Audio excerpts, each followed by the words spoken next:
வணக்கம். நேர்பட பேசு நிகழ்ச்சியின் வாயிலாக மீண்டும் உங்களை சந்திப்பதில் மிக்க மகிழ்ச்சி.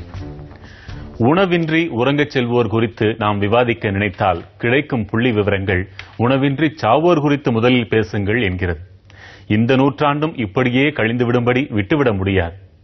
தனியொரு மனிதனுக்கு உணவில்லை எனில் ஜகத்தினை அழித்திடுவோம் என்று காரமாக பாரதி சொன்னதைத்தான் இன்று நாம் உணவு பாதுகாப்பு மசோதாவாக பார்க்கிறோம். பலத்த அமளிக்கிடையே நேற்று உணவு பாதுகாப்பு மசோதா நாடாளுமன்ற மக்களவையில் அறிமுகப்படுத்தப்பட்டது. ஏற்கனவே 22ஆம் தேதியிலிருந்தே பாராளுமன்ற நடவடிக்கைகள் முடங்கிக் கொண்டிருக்கும் நிலையில் நேற்றும் அவை பலமுறை ஒத்திவைக்கப்பட்டது. இன்றைய நிலையும் அதேதான்.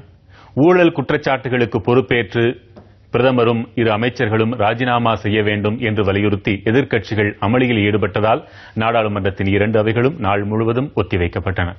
மேலும் எந்த மசோதாவையும் நிறைவேற்ற அனுமதிப்பதில்லை என்றும் பாரதிய ஜனதா கட்சியின் நாடாளுமன்ற குழு கூட்டத்தில் முடிவெடுக்கப்பட்டுள்ளது.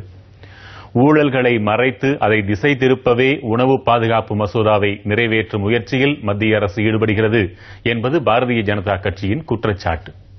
இப்படிப்பட்ட சூழலில் யாரும் எதிர்க்க துணியாத இந்த மசோதா நிறைவேறுவதற்கான சாத்தியங்கள் குறித்தும் இம்மசோதா மக்கள் வயிறுகளை குளிர்விப்பதற்குள் என்னென்ன தடைகளை எல்லாம் சந்திக்க நேரிடும், அவற்றை சரி செய்ய அரசு என்னவெல்லாம் செய்ய வேண்டும் என்பது குறித்து விவாதிக்கவிருக்கிறோம்.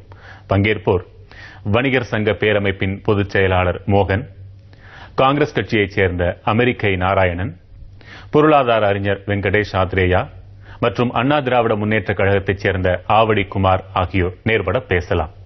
விருந்தினர்களுக்கு வணக்கம். வணக்கம். திரு நாராயணன், இந்த உணவு பாதுகாப்பு மசோதா யாரும் எதிர்க்க நினைக்க முடியாத ஒரு மசோதாவாக தெரிகிறது. அதில் உங்கள் கருத்து ஆணித்தரமாக இருக்கும் என்பது தெரியும். உங்களுடைய முதற்கட்ட கருத்து? முதல்ல உணவு பாதுகாப்பு சட்டம்ன்றது என்ன அப்படின்னா என்னன்னா வேர்ல்டு ஹெல்த் ஆர்கனைசேஷன் சொல்றதுன்னு முதல்ல பார்ப்போம். ஏன்னா இது பல பேருக்கு இன்னும் எல்லாருக்கும் தான் உணவு கிடைக்குது, அது என்னங்க உணவு பாதுகாப்புன்னு கேட்கலாம். ரொம்ப தெளிவா சொல்றாங்க. Food security is a food availability, எல்லாருக்கும் உணவு கிடைக்கணும். ஃபுட் ஆக்சஸ், அது எல்லாரும் எடுத்துக்கொள்ற நிலையில இருக்கணும்.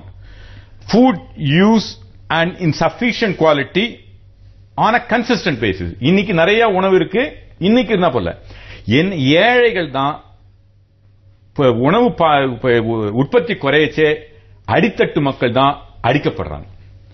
இன்னைக்கு அமர்த்தியா சென் நோபல் பரிசு வாங்கியவர், அவர் எந்த கட்சியையும் சாராதவர். அவர் சொல்றாரு, இந்த பாராளுமன்றத்தில் இந்த உணவு பாதுகாப்பு சட்டத்தை எதிர்க்கட்சிகள் எந்த கட்சியா வேணாலும் இருக்கட்டும், இத பாராளுமன்றத்தில் பேசி தீர்க்காவிட்டால் அவர்கள் கையில குழந்தைகளது சாவு இருக்கிறதுன்னு சொல்றாரு. இன்னைக்கு பாராளுமன்றத்தில் இதை பத்தி எதிர்க்கிறவங்க குழந்தைகளோட சாவுலையா இருக்க போறாங்கன்னு எனக்கு புரியல. எதுலதான் அரசியல் பண்றதுன்னு இல்ல நாட்டில். இன்னைக்கு பாரதிய ஜனதா கட்சி சொல்லுது, எதிர்க்கட்சிகள் சொல்லுது, நீங்க ஊழல் பண்ணிருக்கீங்க. அது இருக்கு இல்ல அது வேற விஷயம். ஏதாவது நீங்க குழந்தைகளோட உயிர்லயே வச்சு இதை பண்ணுவீங்கன்னு அமர்த்தியா சென் சொல்றாரு, நான் சொல்லல. இன்னைக்கு உணவு பாதுகாப்பு சட்டம்ன்றது இந்தியாவில் இப்ப ஏறக்குறைய 180 மில்லியன், அதாவது ஏறக்குறைய 18 கோடி மக்களுக்கு இன்னைக்கு இது பணம் கொடுக்க, அதாவது சப்சிடைஸ்டு ஃபுட் கொடுக்கிறோம். இந்த சட்டம் வந்ததுன்னா ஏறக்குறைய 4 மடங்கு அதிகரிக்க போறோம். 710 மில்லியன் மக்களுக்கு கொடுக்க போறோம். இதுல கிராமங்கள்ல உள்ளவங்களுக்கு 70%, நகரத்தில் உள்ளவங்க அதாவது 630 மில்லியன் அல்லது 63 கோடி மக்கள், நகரத்தில் உள்ள 50%, ஏறக்குறைய 180 கோடி மக்கள், மொத்தம் 810 கோடி மக்களுக்கு இது போய் சேரும். ஏறக்குறைய இதனுடைய செலவு 1,23,084 கோடி. உங்களுடைய தகவல்களுக்கு நன்றி. மீண்டும் அடுத்த சுற்றில் நம்ம பேசலாம். உங்களுடைய அடிப்படை கருத்து. முதல்ல இந்த மசோதாவை யாரும் எதிர்க்க இயலாது என்று நீங்க சொன்னதை நான் ஏற்றுக்கொள்ளல. இதுல பல ஷரத்துக்களை பற்றி விவாதிக்க வேண்டியிருக்கு. நிச்சயம். நான் சொன்னது ஒரு பாமர மக்களின் பார்வையில் அதாவது அதனுடைய தலைப்பை வைத்து அதை இடப்பட்டு விடக்கூடாது. உள்ள என்ன நான் ஒரு கட்டத்தில் இந்த பத்தி பேசும்பொழுது ஃபுட் இன்செக்யூரிட்டி பில்னே சொல்லியிருக்கிறேன். ஏன்னா நான் இந்த ஃபுட் செக்யூரிட்டியில் ஆய்வு பண்ற ஆள். ஐக்கிய நாடுகள் சபைக்காக 2 அறிக்கைகள் கொடுத்திருக்கிறேன். இந்தியாவினுடைய நகரப்புறங்களில் உணவு பாதுகாப்பின்மை, கிராமப்புறங்கள் உணவு பாதுகாப்பின்மை, இந்த ரெண்டுமே MSRF சைட்ல இருக்கு. என்ன பாயிண்ட்னு சொன்னா, இந்த யுபிஏ டு ஆட்சிக்கு வந்த துவக்கத்தில் முதல் முறை ஜனாதிபதி பாராளுமன்றத்தில் பேசும்பொழுது இது சொல்லப்பட்டது, இன்னும் கொண்டு போறோம்னு. டேர்ம் முடிய போகுது. இதுவரைக்கும் அது பல முறை பல இட்டரேஷன் நடந்திருக்கு. தேசிய ஆலோசனை குழு, சோனியா காந்தி மேடம் தலைவராக இருக்கக்கூடிய தேசிய ஆலோசனை குழு அவர்கள் முன்வைத்த பரிந்துரைகளை அமைச்சரவை பெரிதளவுக்கு நீர்த்து போக செய்து ஒரு வடிவத்தில் இப்ப இந்த டிராஃப்ட் பில்லா வந்திருக்கு. நிறைய இடைவெளிகள் இருக்கு. இங்க என்ஐசி மெம்பர்ஸ் கிட்ட அவங்களே சொல்லுவாங்க. அமர்த்தியன் கூட என்ன சொல்லிருக்காருன்னா, இது போதாது, இருந்தாலும் இதை பாஸ் பண்ணிட்டு அப்புறம் பேசுங்களேன் அப்படிங்கிறார். அவர் சொல்றது ஈஸியா இருக்கு. ஆனா என்னன்னு சொன்னா, இதை மீண்டும் ஒரு நிலைக்குழுவுக்கோ பாராளுமன்ற தேர்வுக்குழுக்கோ அனுப்பி விரிவாக விவாதித்து கட்டாயமாக அனைவருக்கும் உணவு பாதுகாப்பு என்பது வரவேற்க வேண்டிய ஒரு குறிக்கோள். ஆனா என்ன கேட்டீங்கன்னா, இந்த உணவு பாதுகாப்பு மசோதா என்பதை தவிர்த்து நம் நாட்டில் தேவைப்படுவது ரைட் டு ஃபுட், உணவு உரிமை என்பது நமக்கு வரணும். ஏன்னா இதுல நம்ம நாராயண ஏராளமான விவரங்களை நம்ம கொடுத்திருக்கிறாரு. அதாவது ஒரு 65% மக்கள் கவர் ஆறாங்க. இதுல என்ன நீங்க பார்க்கணும் சொன்னா, அவர்கள் முன்வைக்கக்கூடிய விலை 3-2-1 அரிசி இப்ப என்ன சொல்றாங்கன்னா, வீட்டு அது கூட 3 ஆண்டு கழிச்சு மாத்துவோங்கிறாங்க. அரசாங்கம் மாத்தும், வீட்டுக்கும் மில்லட்ஸுக்கும் ப்ரொக்யூர்மெண்ட் பிரைஸ் கொடுப்போம், ரைஸுக்கு அப்ராப்ரியேட் டெரிவேட் பிரைஸ் கொடுப்போம்னு சொல்றாங்க. என்ன பாயிண்ட்னா, ஏற்கனவே பல மாநிலங்கள் கிலோ அரிசிக்கு 2 ரூபாய் அல்லதுக்கு குறைவாக கொடுத்து கொண்டிருக்கிற இடத்துல 10க்கும் மேற்பட்ட மாநிலங்கள் கொடுத்துட்டு இருக்கு. நீங்க இப்ப மீண்டும் என்ன பண்றீங்கன்னா, அரிசிக்கு 3, கோதுமைக்கு 2, இதுக்கு 1 சொல்றீங்க. 1. 2வது, ஒரு நபருக்கான கோட்டாவை முந்தி 7 இருந்தது, இப்ப 5 குறைக்கிறீங்க. என்னுடைய மிக முக்கியமா சொல்ல வேண்டியது என்ன சொன்னா, நீங்க பிபிஎல் ஏபிஎல் என்ற கணக்கை எடுத்து விட்டாலும் கூட பிரையாரிட்டி ஹவுஸ் ஹோல்ட்ஸ், மற்ற ஹவுஸ் ஹோல்ட், முன்னுரிமைப்படுத்தப்பட்ட குடும்பங்கள் பிற என்று சொல்லும் பொழுது இந்த இலக்குசார் பொது விநியோக அமைப்பை நீங்க பாதுகாக்கிறீங்க. டார்கெட்டட் பிடிஎஸ் என்பது நம்ம போன்ற ஒரு நாட்டில், ஏராளமான மக்கள் இருக்கிற நாட்டில் சரியாக அமல்படுத்த முடியாது. யார் ஏழை யார் இல்லைங்கிறது அந்தந்த இடத்துல டிசைட் பண்ண வேண்டும், தீர்மானிக்க வேண்டும். அது ஏராளமான ஊழலுக்கு வழிவகுக்குது. என்ன கேட்டா, அவர் நல்ல பாயிண்ட் சொன்னார். 1,23,000 கோடி ரூபாய் செலவாகும்னு சொன்னார். அது ஒரு பெரிய பிரச்சனையே இல்லை. இதை யூனிவர்சல் ஆக்குங்க, அரசாங்கத்துக்கு நல்லது என்ன கேட்டீங்கன்னா. ஏன்னு சொன்னா, ஒரு நடப்பு நிதியாண்டில் மட்டும் பெரும் செல்வந்தர்களுக்கு, பெரும் கம்பெனிகளுக்கு கலால் வரி சலுகை, இறக்குமதி வரி சலுகை, parliament profits tax, personal income tax என்ற வகையில் 5,23,000 கோடி ரூபாய் தாரவாத்திருக்கிறீங்க. 2 ஆண்டுக்கு 12 லட்சம் கோடி ரூபாய். அது ஆனா 1.5 லட்சம் கோடி ரூபாய் பெரிய தொகையே இல்லை. நாராயணன் ஒத்துக்குவார், அவருக்கு இதே மனித சிந்தனை இருக்கிறவர் தான். இது இன்னும் கொஞ்சம் விரிவுபடுத்தி யூனிவர்சல் ஆக்கிட்டீங்கன்னா பிரச்சனை இல்லை. ஆனா இன்னைக்கு இதை கொண்டு வருவது என்பது ஏதோ ஒரு தூய எண்ணத்தோட அரசு கொண்டு வரலாம், ஒத்துக்க முடியாது. பிரச்சனை இருக்கு. உங்களுடைய அடிப்படை கருத்து என்ன? உணவு பாதுகாப்பு மசோதா, உணவு பாதுகாப்பு மற்றும் தர நிர்ணய சட்டம் என்பது ஒரு குழப்பமான சூழ்நிலை மக்களிடையே, ஊடகங்களிடையே இருந்து கொண்டிருக்கிறது. அந்த தர நிர்ணய சட்டம் என்பது இதோடு சேர்ந்து வருவதில் இப்போது நம்முடைய இது உணவு பாதுகாப்பு மசோதா அதை நீங்கள் வரவேற்கிறீர்களா அல்லது அதில் சிக்கல்கள் இருக்கும் என்று நினைக்கிறீர்களா? இல்ல, அந்த உணவு பாதுகாப்பு மசோதா என்பது கொண்டு வருவதனுடைய நோக்கமே அரசு ஒரு தேர்தலை முன்னிட்டு தான், ஏற்கனவே சட்டமன்ற தேர்தலை முன்னிட்டு தான் இந்த மசோதாவே கொண்டு வரப்பட்டது.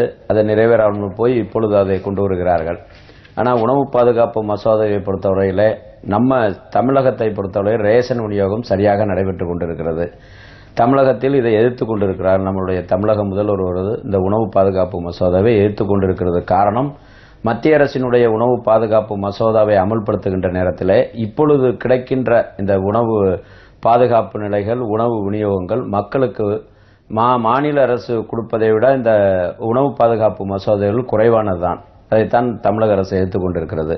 இரண்டாவது, உணவு பாதுகாப்பு என்பது மக்களுக்கு கொடுக்க வேண்டும் என்பது அந்த உணவை தயாரிக்க வேண்டிய, உணவு உற்பத்தியாக வேண்டிய விளைச்சலை கூட்ட வேண்டும் என்ற அடிப்படையில் எல்லாம் இன்னமும் மத்திய அரசு யோசிக்கவில்லை. 66 ஆண்டு காலம் இந்த நாடு சுதந்திரம் அடைந்தாலும் கூட இப்பொழுதுதான் இந்த உணவு பாதுகாப்பு மக்களிடம் கொடுக்க வேண்டும் என்ற ஒரு நிலை வந்திருக்கிறது. ஆனால் அந்த உணவை உற்பத்தி செய்வதற்கும் விளைச்சலுக்கும் என்னென்ன நடவடிக்கைகள் எடுக்க வேண்டும் என்ற அடிப்படையில் இல்லை. இரண்டாவது, 1,26,000 கோடி என்று சொல்கிறார்கள். அதை எப்படி வசூல் செய்ய போகிறார்கள்? மாநில அரசுக்கு மத்திய அரசு கொடுக்கிறதா என்ற விவரங்களான இல்லை. ஆனால் இந்த 1,23,000 கோடிகள் என்று வரும்போது ஒவ்வொரு மாநிலமும் மீண்டும் வரி விதிக்கக்கூடிய ஒரு நிலைகள் தான் வரும். இன்று நடுத்தர மக்கள் தான் அதிகமான அளவிலே வரியை செலுத்திக் கொண்டிருக்கிறார்கள், வணிகர்கள் வரியை செலுத்திக் கொண்டிருக்கிறார்கள். ஆக உணவு பாதுகாப்பு மசோதா என்ற பெயரிலே மீண்டும் வரி விதிப்புகின்ற ஒரு சூழ்நிலை ஏற்பட்டு விடுமோ என்ற ஒரு அச்சம் வணிகர்களிடையே ஏற்பட்டு வருகிறது. பேசலாம். திரு ஆவடிக்குமார், உங்களுடைய கருத்து? அதாவதுங்க, இன்னைக்கு உணவு பாதுகாப்பு பாதுகாப்பு மசோதான்னு சொல்றது, இப்போ இன்னும் ஓராண்டு காலத்துக்குள்ள தேர்தல் மத்தியில் வரக்கூடிய சூழ்நிலை வந்துட்டதுனால தேர்தல் நேரத்தில் ஜனங்களை எதையாவது ஒரு திசை திருப்புன்றதுக்காக கொண்டு வர முயற்சியை ஒழிய, இது உண்மையான அக்கறையோட கொண்டு வந்தா இந்த கவர்மெண்ட் வந்த உடனே இந்த 4 ஆண்டு காலத்துக்கு முன்னே கொண்டு வந்திருக்க முடியும். ஆக இது முழுக்க முழுக்க அரசியல் காரணங்களுக்காக அவங்களுடைய தேர்தலை சந்திப்பதற்காக ஒரு புதிய கோஷத்தை உருவாக்குறாங்களே ஒழிய இதுல எந்த பயனோ மக்களுக்கு கிடைக்க போறதில்லை. பொதுவாக எடுத்துக்கிட்டீங்கன்னா இது உணவு, அவங்க மத்திய அரசாங்கம் இப்ப என்ன சொல்றாங்க, 67% மக்களுக்கு உணவளிக்க போறோம்னு புதுசா சொல்றாங்க. அவங்க என்ன, அதாவது இந்தியா சுதந்திரம் பெற்று 65 வருஷம் ஆச்சு, இதுல ஏறத்தாழ 54 வருஷம் காங்கிரஸ் ஆட்சி செலுத்திருக்கு. இதுக்கு பிறகு 67% மக்கள் இந்த நாட்டில் உணவே இல்லாம இருக்கிறாங்கன்ற ஒரு தோற்றத்தை அவங்களே உருவாக்கிறாங்க. ஆக இவங்களுக்கு இதுவரைக்கும் அவங்க சரியான உணவு தராம இருந்திருக்காங்க. இப்போதான் அவங்களுக்கு உணவு தரத்துக்கு முயற்சி பண்றாங்க. அந்த முயற்சி பண்ற நேரம் கூட இன்னைக்கு 2 அமைச்சர்கள் நீக்கினாதான் பார்லிமெண்ட் நடக்கும்ன்ற ஒரு சூழ்நிலையில அள்ளி தெளிச்சம் கோலம் போல இது என்ன, இந்த மசோதாவில் தேவையான கருத்துக்கள் இருக்கு, அது மக்களிடத்தில் விவாதத்துக்குரியதா அல்லது மாநிலங்களை கலந்து ஆலோசித்து மாநில உரிமைகளை பாதிக்காத அளவுக்கு மாநிலங்களுடைய அதை செயல்படுத்துறதுக்கு மாநிலங்கள் தான் செயல்படுத்த முடியும். ஏன்னா மக்களை நெருங்கி இருக்கிறது மாநிலங்கள் மட்டும்தான். அது மட்டும் இல்லாம பொது விநியோக முறையை அமுல்படுத்துறது மாநிலத்தினுடைய பொறுப்பு. ஒரு மத்திய அரசாங்கம் உணவும் விவசாயமும் அவங்க கையில இருந்தாலும் பொது விநியோகமும் பதுக்கல் தடுப்பும் மாநில அரசாங்கம் கையில மட்டும்தான் இருக்கு. அதனால அதை விநியோகிக்கணும்னா அது மாநில அரசாங்கம் தான் செய்ய முடியும். ஆக மாநிலங்களுடைய கருத்தை கேட்காம மாநிலங்களுடைய உரிமையை தலையிடுற மாதிரி இவங்க இதை கொண்டு வராங்க. இதுல முக்கியமான கருத்து என்னன்னா, முழுக்க முழுக்க அவங்க உணவு பாதுகாப்புன்னு சொல்றாங்களே ஒழிய இது அவங்க கொண்டு வந்திருக்கின்ற இது வரைக்கும் வந்திருக்கின்ற ஒவ்வொரு சட்டமும் மாநிலத்தினுடைய அதிகாரங்கள்லாம் அவங்க எடுத்துக்கிறதுக்கு முயற்சி பண்றாங்க. ரெண்டாவது அவங்க இப்ப மானியங்கள் எல்லாம் குறைச்சி அந்த மானியங்கள் கொடுக்கிற மானியங்களை கூட நேரடியா மக்களுக்கு தரப்போறோம்னு சொல்லி அவங்களுக்கு பணத்தை தரப்போறோம்னு சொல்றாங்க. உதாரணத்துக்கு இன்னைக்கு சாதாரண கேஸ் எடுத்துக்கிட்டீங்கன்னா நம்ம இது மானியத்தில் இன்னைக்கு கேஸ் 380 ரூபாய் கொடுத்துக்கிட்டு இருக்காங்க. இது மானியம் இல்லாம வாங்கினா கேஸ் 891 ரூபாய் 50 காசு. இப்ப என்ன சொல்றாங்க இவங்க, நாங்க மானியத்தை நேரடியா பயனாளிகளுக்கு தரப்போறோம், அதை பணமா தரப்போறோம் சொல்ல ஒவ்வொரு நுகர்வோரும் 891 ரூபாய் 50 காசு கொடுத்து மார்க்கெட்ல வாங்கின பிறகு அதுக்கு பிறகு இவங்க ஒரு மாசம் கழிச்சு அதை பேங்க்ல போடுவோம் சொல்றாங்க. ஆக இது மக்களுடைய சுமையை கூட்டுறாங்களே ஒழிய மக்களுக்கு தேவையான பொருட்களை கொடுக்கல. அது மட்டும் இல்லாம தமிழ்நாட்டை பொறுத்த வரைக்கும் விரிவா பேசலாம். திருக்குமார், நீங்கள் கொண்டு வந்ததன் நோக்கம் தவறானது, கொண்டு வரப்பட்ட காலம் தவறானதுன்னு எல்லாரும் விமர்சிக்கிறாங்களே. எல்லாரும் அவங்க இவர் ஒரு சிவப்பு கண்ணாடி, அவர் ஒரு கருப்பு சிவப்பு கண்ணாடி, அவர் ஒரு எந்த கண்ணாடி, அந்த மாதிரி ஒரு கண்ணாடி போட்டு பாக்குறாங்க. யானையை அவருடைய நோக்கம் சரியில்லாத நோக்கமாக இருக்குது. பார்வை சரியில்லை. நான் பேசி முடிச்சுடுறேன், நீங்க பேசிட்டு நான் இது பண்றேன். பார்வை ஒவ்வொருத்தருடைய கருத்துக்கள் அவர்களுடைய நோக்கில பார்வைதால அவர்களுடைய பார்வை சரியில்லை என்று நான் நினைக்கின்றேன். ஒன்று, மாநிலங்கள் உரிமையை பற்றி பேசுகின்ற அதிமுகவை சேர்ந்தவர்கள் ஏன் கிராமத்தில் இது நேரா கிராமத்தில் உள்ளாட்சிகளுக்கு இதுல உரிமை இருக்குது டிஸ்ட்ரிபியூஷன்ல சொல்றாங்க. அந்த உரிமையை அவர்கள் கொடுக்க வேண்டியதுதானே. இது மக்களுக்கு போய் சேரணும். அதாவது இவர்கள் என்ன நினைக்கிறாங்க, அதிகாரம் இந்த அதிகாரத்துக்கு தான் இருக்காங்களே ஒழிய நான் சேவை செய்யணும் போட்டி போடுறதுல இருக்க மாதிரி எனக்கு தெரியல. இதுல அவர் படிச்சாரான்னு தெரியல. Very clearly it states the state government, இந்த proposed bill நான் படிக்கிறேன். The state government shall update the list of the eligible households within the number of persons determined. அவங்களுக்கு தான் அந்த உரிமை. ஸ்டேட் கவர்மெண்ட் மூலமாகத்தான் இதை செய்யப்படுகிறது. ஸ்டேட் கவர்மெண்ட்டுக்கு மூலமாகத்தான் இந்த பணம் போய் அவங்களுக்கு சேர போறது. இன்னைக்கு நான் இது கிராமங்களை பொறுத்தவரை 75% சொன்ன நினைக்கிறேன். அந்த அளவு இப்ப கொடுக்கல. அப்போ அதிகமா தான் பணம் கொடுக்குறாங்க. இன்னைக்கு செலவழிக்கிறத விட 180 மில்லியன் சொல்றது 720 மில்லியன் போச்சு. தமிழ்நாட்டையும் சேர அதிகமாக தான். தமிழ்நாட்டில் யூனிவர்சல் இது இருக்கு. அவர் சொன்னது ஒரு இடத்துல உண்மை. இங்க தமிழ்நாட்டில் எல்லாமே ஃப்ரீயா தான் கொடுக்கிறோம். இன்னைக்கு மத்திய அரசு இவங்க கொடுக்கிறது 3 ரூபாய் தான். இன்னைக்கு அந்த 3 ரூபாய் வரைக்கும் பணத்தை மத்திய அரசாங்கம் கொடுக்க எல்லாம் தான் கொடுக்கறதா பேசிக்கிறாங்களே ஒழிய அந்த பணத்துக்கு முழு பணத்துக்கு 3 ரூபாயை தவிர சப்சிடைஸ்டு ஃபுட் மத்திய அரசு தான் கொடுக்குது. அதையும் நம்ம இங்க தெளிவுபடுத்தணும். இது மக்களை பார்க்கணும். இதுல தேர்தலுக்கு சேர்ந்து நம்ம பணம் இது பண்றோம் சொல்றாங்க. தேர்தலுக்காக நல்லது செய்யறது தப்பு இல்லைங்க. ஒன்னு நல்லா புரிஞ்சுங்க. நல்லது செஞ்சு மக்களை போய் ஓட்டு வாங்க பயப்படுறாங்க. இவங்க எல்லாம் ஜெயிச்சு வந்துட்டு நல்லது செஞ்சு போயிட்டு ஜெயிச்சு வந்துருமோன்னு பயப்படுறாங்க. மன்னிக்கணும். முதல் ஆத்ரேயா அவர்கள் சொன்ன முதல் சுற்றுல சொன்ன கேள்வியை நான் கேட்கிறேன். இப்படி நல்ல எண்ணம் இருப்பவர்கள் 9 ஆண்டுகளாக ஆட்சியில் இருந்தீர்கள். குறைந்தபட்சம் 4 ஆண்டுகளுக்கு முன்னராவது இதை செய்திருக்கலாம். அப்படி என்றால் உங்களுக்கும் குழந்தைகள் சாவதை வேடிக்கை பார்க்க வேண்டும் என்ற எண்ணம் தான் இருந்தது. 4 ஆண்டுகளாக தொடர்ந்து இவரே சொன்னாரு. இது இதோட படிவம் இன்னைக்கு நான் எடுக்கச்சே 2013, 2011, 2010 பல படிவங்கள் டிஸ்கஸ் பண்ணப்படுது. மாநிலங்களவை இந்த போன வருஷம் 100 நாட்கள் வேலை செய்யப்பட்ட அவைகள் இப்போ வேலை செய்யறது 50-60 நாள் தான் செய்யப்படுது. ஒரு நடக்க விடுறது இல்ல. டைம் கோட்டா இருக்கணும். இதனால ஐயா நீங்க பேசுறீங்க, நான் இல்ல நான் நிறுத்திடுறேன். ஏன்னா நீங்க பேச நான் குறுக்கிட போறது இல்ல. நீங்க பேசுங்க, நீங்க பேசுங்க, நான் உட்கார்ந்து. நீங்க உள்ளடக்கத்தை பற்றி பேசுறதுக்கு பதிலா நபர்களை பற்றி பேசுறீங்க. அதாவது நான் இங்க உணவு பாதுகாப்புல ஆய்வு செய்திருக்கின்ற ஆய்வாளர் முறையில் வந்திருக்கிறேன். என் நிறங்களை பற்றி நான் முடிவு பண்ணிக்கிறேன், நீங்க முடிவு பண்ண வேண்டாம். அந்த உரிமை இருக்குது.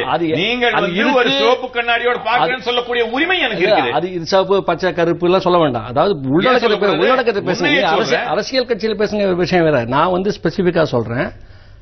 அவர் நண்பர் நம்ம அதிமுக நண்பர் சொன்னது பல விஷயங்கள் கரெக்ட். அதாவது ஒன்னு இவர் 15வது ஷரத்தை படிச்சாரு, திறமையான ஒரு நாராயணன். 14 படிச்சீங்க என்ன சொல்லுதுன்னு சொன்னா, இந்த கவரேஜ் பெர்சன்டேஜ் கவரேஜ்ன்றது இலக்குசார் பொது விநியோக அமைப்பின் மூலமாக கிராமங்களிலும் நகரங்களிலும் ஒவ்வொரு மாநிலத்திலும் எவ்வளவு பேர் கவர் ஆவாங்கிறத மத்திய அரசாங்கம் முடிவு பண்ணும். அது ஏன் அது எப்படி பண்ணுவாங்கன்னு கேட்கிறேன் நான். இல்ல இல்ல let me finish. Now you know interrupting. You are interrupting. I am sorry. Please.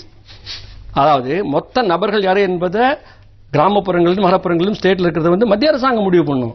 அதாவது 32 ரூபா ஒரு நாளைக்கு போதும் சொல்கின்ற மாண்டே காலுவாலியா அல்லது XYZ தமிழகத்தில் மற்ற மாநிலங்களில் யாரு கொடுக்கலாங்கிறது முடிவு பண்ணுவார். நீங்க இவர் சொன்னாரு இப்போ 65%, அதாவது it can go up to, முழுவா சொல்ல இது வரைக்கும் போலாம்னா it can go up to 75% rural areas and 50% urban population up to சொல்லி இருக்குது. அது வரைக்கும் போகணும்னு சொல்லல. ஏற்கனவே பல மாநிலங்களில் இதை விட சிறப்பாக திட்டங்கள் அமலாக்கக்கூடிய இடத்துல இவங்க இது பெரிய சலுகை அறிவிக்கிறதே கொஞ்சம் வேடிக்கையா இருக்கு. ஒண்ணு. ரெண்டாவது, இதுல இந்த திட்டத்தோட பலதை இணைக்கிறாங்க. நண்பர் சொன்ன மாதிரி direct benefit scheme, direct cash டிரான்ஸ்ஃபர்னு சொன்னாங்க, நேரடி பணப்பட்டுவாடான்னு சொன்னாங்க. அது இன்னும் தேர்தலுக்கு வாக்குக்கு பணம் கொடுக்குற மாதிரி ஆயிருமோங்கிற சிக்கல் வந்த உடனே அது டைரக்ட் பெனிஃபிட் டிரான்ஸ்ஃபர் மாத்திருக்காங்க. இப்போ இந்த டைரக்ட் கேஷ் டிரான்ஸ்ஃபர் ஸ்கீம் எதோட நினைக்கிறாங்க? பல பிரச்சனைகள் அதில் இருக்கு. ஒன்று, பணவீக்கம் ஏற்பட்டால் இந்த பண மாற்று ஏற்பாடு மக்களை கடுமையாக பாதிக்கும். கொடுக்கிற பணம் வேற, விலைவாசி வேற ஆயிடும்.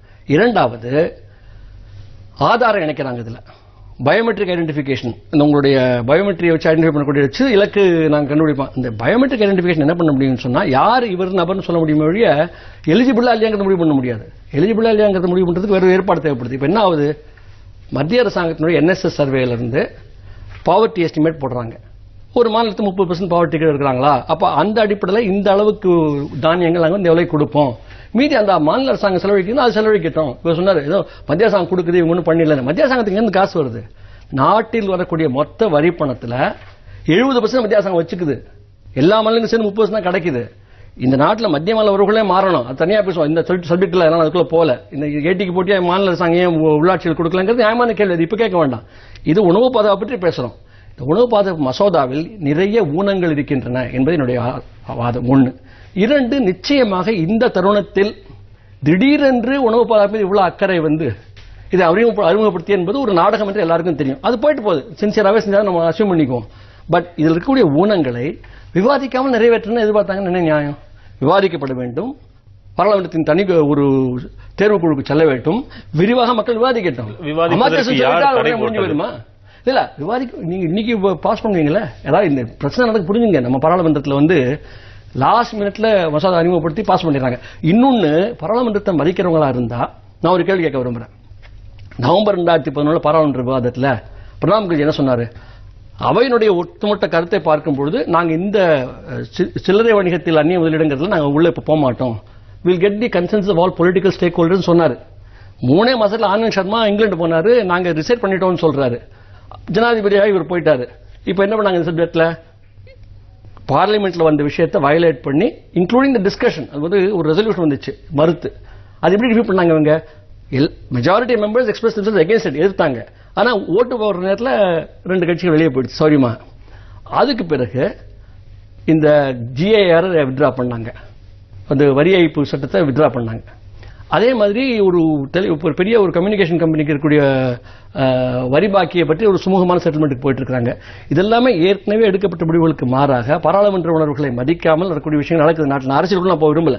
அதனால நம்ம என்ன சொல்லணும், கட்சிகளை பற்றி நான் பேச விரும்பல. இன்றைக்கு இந்த உணவு பாதுகாப்பு விஷயத்தில் இன்னும் ஆழமான பரிசீலனை செய்து ஒரு உணவு உரிமையாக மாற்றப்பட வேண்டும். இப்படி ஏதோ மத்திய அரசாங்கம் ஏதோ கொடுக்குது, ஒரு காணிக்கை கொடுக்குதுங்கிற மாதிரிலாம் இருக்கக்கூடாது. மக்களின் உரிமையாக மாற வேண்டும். தொடர்ந்து பேசலாம். திரு குமார், பொது விநியோக முறை சிறப்பாக செயல்படும் தமிழகம் போன்ற மாநிலங்களை தவிர்த்துவிட்டு சிரமத்தில் இருக்கக்கூடிய பிற மாநிலங்களுக்கு மட்டும் இது செயல்படுத்தப்பட வேண்டும் என்பது உங்கள் எண்ணமா? இல்ல, அதாவது தமிழ்நாட்டை பொறுத்த வரைக்கும் 1,95,90,375 ரேஷன் அட்டை இருக்கு. இதை 33,521 ரேஷன் கடைகள் மூலமாக இன்னைக்கு உணவு வழங்கப்படுது. 1,84,00,000 குடும்ப அட்டைகளுக்கு மாதம் தவறாம 20 கிலோ அரிசி விலையில்லாம தந்துகிட்டு இருக்காங்க. இப்ப அது மட்டும் இல்லாம இந்த உணவை சேமித்து வைப்பதற்காக இப்ப ஏறத்தாழ இந்த 2 ஆண்டு காலத்துல அனைத்து இந்திய அண்ணா திமுக அரசு புரட்சி தலைவி அம்மா முதலமைச்சர் ஆனதுக்கு பிறகு 2270 ஊரக கிடங்குகள் உருவாக்கியிருக்காங்க. இப்ப வரப்போற ஆண்டுல 1106 சேமிப்பு கிடங்குகள் கட்டுறதுக்கு இப்போ இந்த சட்டசபையில முடிவு பண்ணியிருக்காங்க. ஆக தமிழ்நாட்டை பொறுத்த வரைக்கும் உணவு பங்கீட்டை சிறப்பா செஞ்சிட்டு இருக்காங்க. தமிழ்நாட்டை பொறுத்த வரைக்கும் பட்டினி என்பது இல்லாத அளவுக்கு மக்களை இந்த மாநில அரசாங்கம் பாதுகாத்துட்டு வருது. இப்படிப்பட்ட சூழ்நிலையில இன்னைக்கு மத்திய அரசாங்கம் ஏற்கனவே கொண்டு வந்த திட்டங்கள்ல என்ன சொல்றாங்கன்னா, கிராம பகுதிகளில் 26 ரூபாய்க்கு கீழே இருக்கவங்க தான் வறுமை கோட்டுக்கு கீழே இருக்கிறவங்க. அதே மாதிரி நகரப்பகுதியில் 32 ரூபாய்க்கு கீழே இருக்கவங்க தான் வறுமை கோட்டுக்கு கீழே இருக்கிறவங்க சொல்றாங்க. அப்படி சொல்லக்கூடிய மத்திய அரசாங்கம் இன்னைக்கு இந்த திட்டத்தை எந்த நிலையில கொண்டு போகணும்னு பாத்தீங்கன்னா, அவங்க உணவை மக்களுக்கு கொடுக்கணும் எண்ணம் இல்ல. அப்படி கொடுக்கணும்னா இந்தியாவில் சேமிக்கப்பட்டு எலி சாப்பிட்டுக்கிட்டு இருந்த உணவை சுப்ரீம் கோர்ட் சொல்லிச்சு, இது அந்த நாட்டில் இருக்கிற உணவில்லாத மக்களுக்கு கொடுங்கன்னு சொன்னாங்க. அது மத்திய அரசாங்கம் காதுல இதுவரைக்கும் அது விடல. அந்த உணவு பாழா போனாலும் போகும், அதை மக்களுக்கு கொடுக்க மாட்டேன்னு சொல்லக்கூடிய ஒரு அரசாங்கம் இன்னைக்கு மக்களுக்கு நான் ஏதோ உணவுக்கு பாதுகாப்பு உருவாக்குறேன்னு சொல்றது தேர்தலுக்காக செய்கின்ற இந்த அரசினுடைய இயலாமையை மறைக்கிறதுக்கான முயற்சியே தவிர இது உண்மையான மக்களுக்கு சிறப்பான முறையில் இந்த திட்டத்தை செயல்படுத்துகின்ற நோக்கமோ அல்லது இந்த மாநில அரசாங்கங்கள் இன்னைக்கு ஒரு சில மாநில அரசாங்கம் தமிழ்நாடு போன்ற மாநில அரசாங்கங்கள் பொது விநியோக முறையை சீராக்கி இன்னைக்கு ரேஷன் கடைகள் மூலமாக உணவு பங்கீட்டை மக்களுக்கு சிறப்பா செஞ்சிட்டு வராங்க. குறைந்த விலையில பொருட்கள் கிடைக்க வழிவகை செஞ்சிருக்காங்க. இந்த கிரெடிட்டை அவங்களுக்கும் பங்கு கேட்கறதுக்காக செய்யற முயற்சியை தவிர மத்திய அரசாங்கம் தன்னுடைய இயலாம செயலிழந்த அரசு இன்னைக்கு பல பிரச்சனைகளை ஊழல் குற்றச்சாட்டுகளுக்கு இலக்காகி இன்னைக்கு அரசாங்கத்தை நடத்த முடியாம பார்லிமெண்ட்டை நடத்த முடியாம முடங்கி போயிருக்கின்ற ஒரு அரசாங்கம் தன்னுடைய இயலாமையை மறைப்பதற்காக இந்த திட்டத்தை ஒரு கோஷமா வச்சுக்கிட்டு இருக்காங்க. தொடர்ந்து மோகன், இப்படி வழங்கப்படுகிற அந்த உணவுப் பொருட்களின் தரம் குறித்து உங்களுடைய பார்வை என்ன? தரம் என்பது அரசு கொடுக்கிறது, நிர்வாகம் அவர்களுடைய ஸ்டாக் வைத்துக் கொண்டு கொடுக்கிறார்கள். அதில் நம்ம குற்றம் சொல்ல முடியாது. ஆனால் அவர் சொன்ன மாதிரி அமெரிக்க நாராயணன் அவர்கள் சொன்னது போல மத்திய அரசினுடைய எல்லா சட்டங்களுமே மாநில அரசினுடைய உரிமைகளை பறிக்கின்ற வகையில் தான் இருக்கின்றன என்பதுதான் குற்றச்சாட்டு. இப்போ எங்கள் உணவு பாதுகாப்பு தரணும்னு நினைச்சுக்கிட்ட சாதாரண ஒரு பிரச்சனைனா கூட நாங்கள் டெல்லிக்கு போய் தான் மனு கொடுத்து தீர்க்க வேண்டியிருக்கிறது. அதை போலவே ஏற்கனவே இருக்கின்ற இந்த மாநில அரசினுடைய உரிமைகளை பறிக்கின்ற விதத்தில் இந்த உணவு பாதுகாப்பு மசோதா அமையும். இன்னொன்று எங்களுடைய பயம் என்னென்றால் வணிகர்களுக்கு நிரந்தரமான ஒரு சூழ்நிலையை ஏற்படுத்துகின்ற விதத்திலே மத்திய அரசினுடைய அந்த திட்டம் சரியாகவே இல்லை. ஏனென்றால் இதற்காக மத்திய அமைச்சர் சிதம்பரம் அவர்கள் இந்த திட்ட ஒதுக்கீடு எதுவுமே செய்யவில்லை.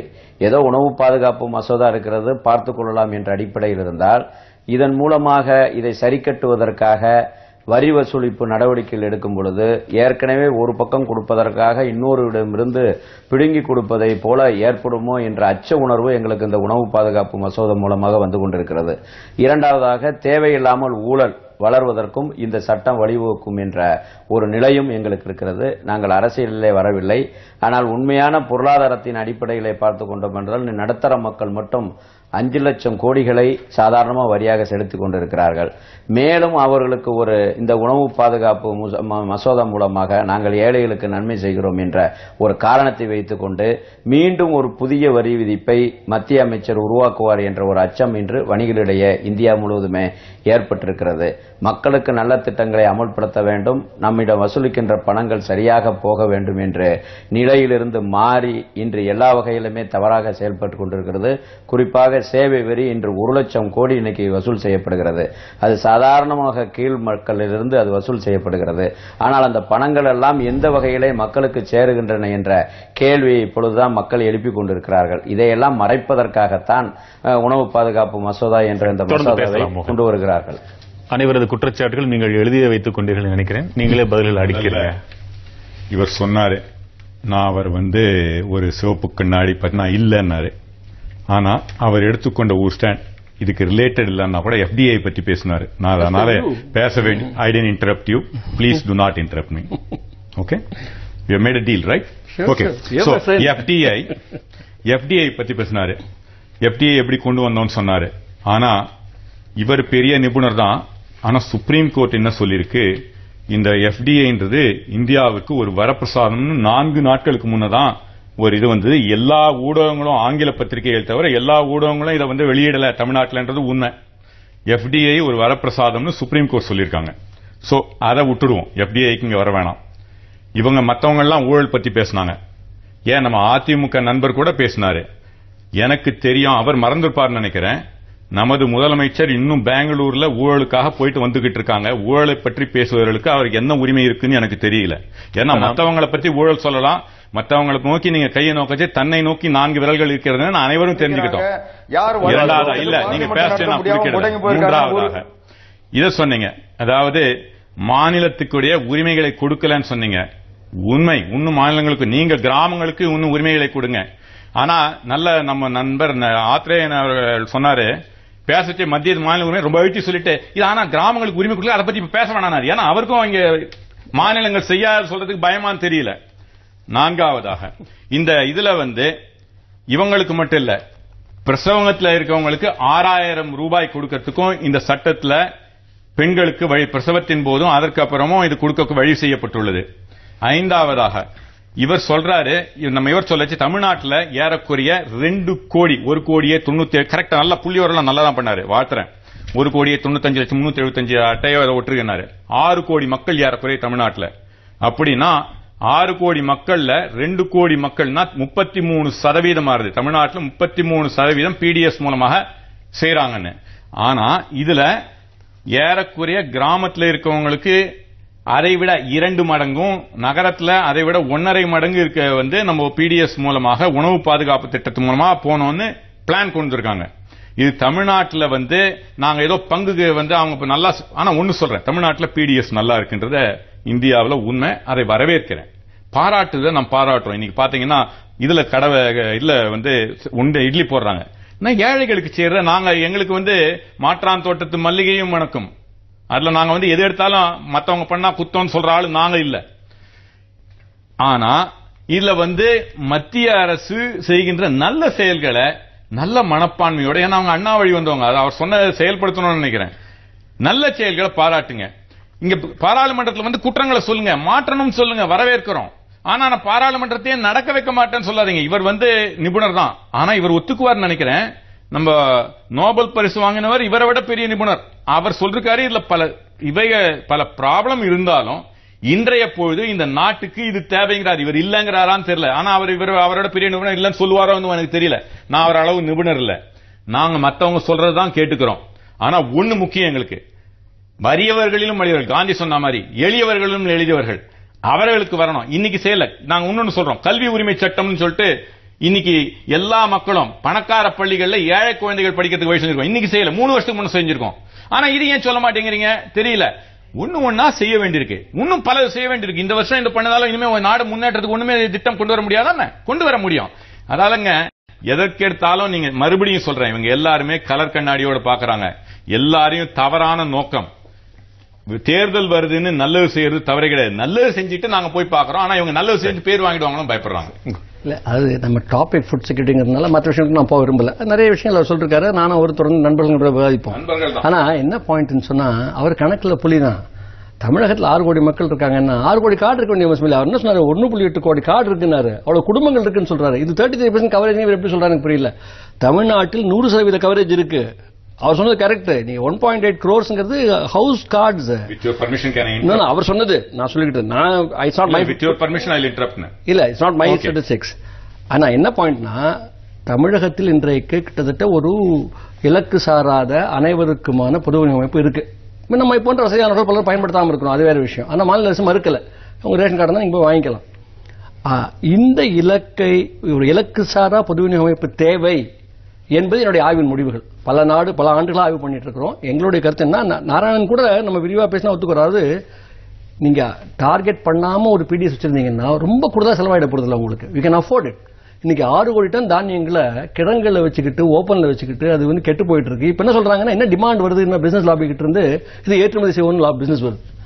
காங்கிரஸ் அரசாங்கம் ரெடியா இருக்குது, ஏற்றுமதி பண்ண ரெடியா இருக்குது. இந்த ஆண்டு எக்கனாமிக் சர்வேல எழுதுறாங்க, இந்த ஆண்டு பொருளாதார அறிக்கையில் எழுதுறாங்க, நாங்க இவ்வளவு மில்லியன் டன் ஏற்றுமதி பண்ணிருக்கிறோம், இந்த வருஷம் இவ்வளவு பண்ண போறோம்.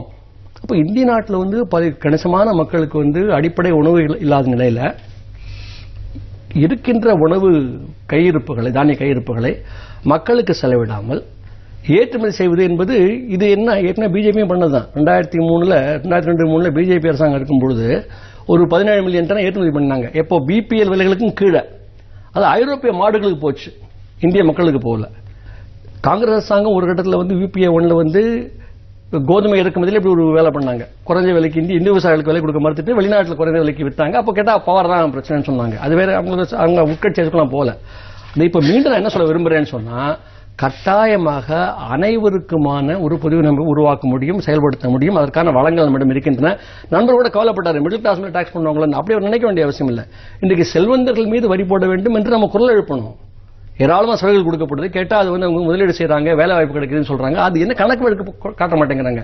உண்மையிலேயே if you are giving incentives, ஒரு சோஷியல் காஸ்ட் மெட்டலைஸ் பண்ணி காமிங்க, என்ன நன்மை கிடைச்சது, என்ன பிரச்சனை ஆயிடுச்சுன்னு சொல்லுங்க, மக்களுக்கு தெரிவிங்க. எனக்கு ஆட்சேபனை இல்லை. ஆனா இன்றைக்கு இந்திய நாட்டில் இருக்கிற நிலைமையில அனைத்து மக்களுக்கும் உணவளிக்க முடியும், அளிக்க வேண்டும் நான் நினைக்கிறேன். அதனால நான் என்ன சொல்றேன்னா, இந்த மசோதாவை நான் தூக்கி எறியல. இதை விவாதிச்சு, இதை செழுமைப்படுத்தி, இதை உணவு உரிமை சட்டமாக மாற்ற வேண்டும் சொல்றேன். ஏன் இப்படி நாராயணன் சார் கோவப்படுறான்னு எனக்கு புரியல. அதாவது நியாயங்களை பேசணும். யாரு எக்ஸ்பர்ட் யார் எக்ஸ்பர்ட் இல்ல அந்த அமர்தேசனோட நான் கம்பேர் பண்ணிக்குவேன். அவரு இருக்கிற லெவலில் வேற, அது பிரச்சனை இல்லை. அவர் சொல்லிட்டா உடனே எல்லாம் உண்மையாயிடுமா? அவர் ஒரு கருத்தை சொல்றாரு, நியாயமான அவர் கருத்தை சொல்றாரு, அதுக்கு அவர் உரிமை உண்டு. அவர் ஃபீல் பண்றாரு, இது பண்ண கொஞ்சமாவது பண்ணுங்களேங்கிறாரு. எனக்கு என்ன உரிமை இருக்கு? இந்திய நாட்டில் ஜனநாயகம் இருக்கு, பாராளுமன்றம் விவாதிக்கட்டும். இவ்வளவு நாள் பொறுத்து இருந்தாச்சு, 4 மாசம் பொறுத்தா ஒன்னும் ஆயிடாது. இதே இடைப்பட்ட காலத்துல மாநில அரசுகளுக்கு உதவி பண்ணுங்க, நிறைய பண்ணிட்டு இருக்காங்க மாநில அரசுகள். அவங்க வழியில் நிற்காதீங்கன்னு சொல்றேன் நான். மாநில உரிமைகள் பறிக்கப்படுகின்றன என்று அவர்கள் சொன்னது முழுமையாக உண்மை. நான் சொன்னது உள்ளாட்சி அமைப்புகளுக்கு அதிகாரம் வேணுங்கிறது எனக்கு மாற்று கருத்தே கிடையாது. கட்டாயமா அதுக்கான போராட்டத்தை நாராயணன் நடத்தினா ரெடியா இருக்கு. அது ராஜீவ்காந்தி மூலமா பஞ்சாயத்துக்கு போயிடாது. அது மாநிலங்கள், உள்ளாட்சி அமைப்புகள், மத்திய அரசு எல்லாத்துக்கும் அவங்களுக்கு ஒரு பங்கு இருக்கு.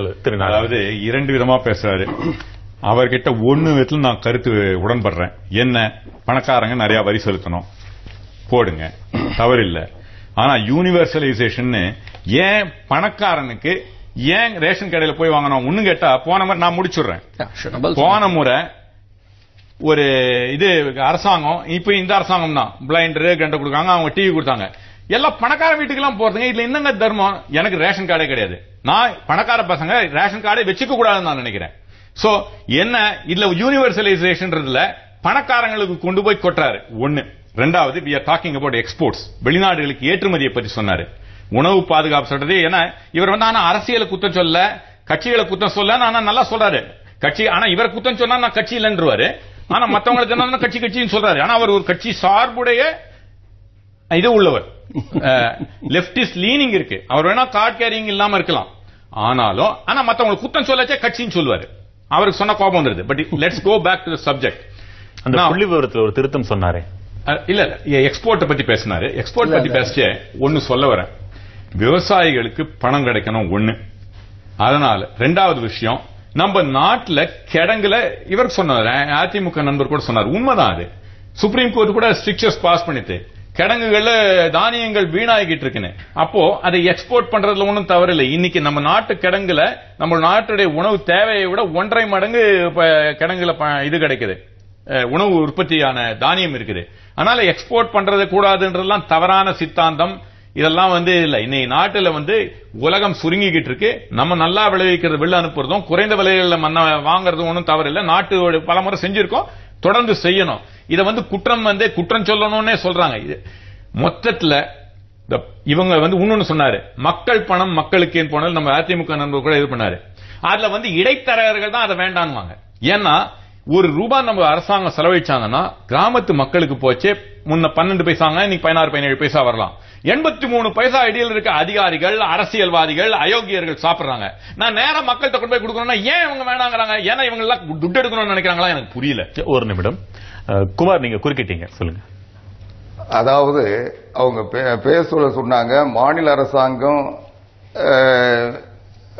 உள்ளாட்சி அமைப்புகளுக்கு உரிய வாய்ப்புகள் தரல, அதிகாரம் தரலன்னு சொன்னாங்க. இன்னைக்கு தமிழ்நாடு முழுக்க இருக்கிற உணவு பங்கீட்டு கடைகள், பொது விநியோக கடைகள்லாம் கூட்டுறவு அமைப்புகளால் தான் நடத்தப்படுது. இன்னைக்கு கூட்டுறவு அமைப்புகளுக்கு தமிழ்நாடு முழுக்க தேர்தல் முடிஞ்சிருக்கு. மக்களுடைய பிரதிநிதிகள் தான் அதை நிர்வகிக்க போறாங்க. அதனால இவங்க சொல்ற வாதம் என்பது சரியான வாதம் இல்லை. அடுத்து இன்னைக்கு இவர் அமெரிக்கை நாராயணன் சார் சொன்னாங்க, அதாவது தமிழ்நாட்டில் நான் குறிப்பிட்ட அந்த எண்ணிக்கை 6 கோடி பேர் இருக்காங்கன்னாங்க. 6 கோடி பேர்ன்றது உண்மை இல்லை. 7,20,00,000 பேர் தமிழ்நாட்டினுடைய ஜனத்தொகை. ஆனா நான் சொல்ல வந்தது குடும்பங்களின் எண்ணிக்கை, குடும்ப அட்டை பெற்றிருப்பவர்களுடைய எண்ணிக்கையை தான் நான் சொன்னேன்.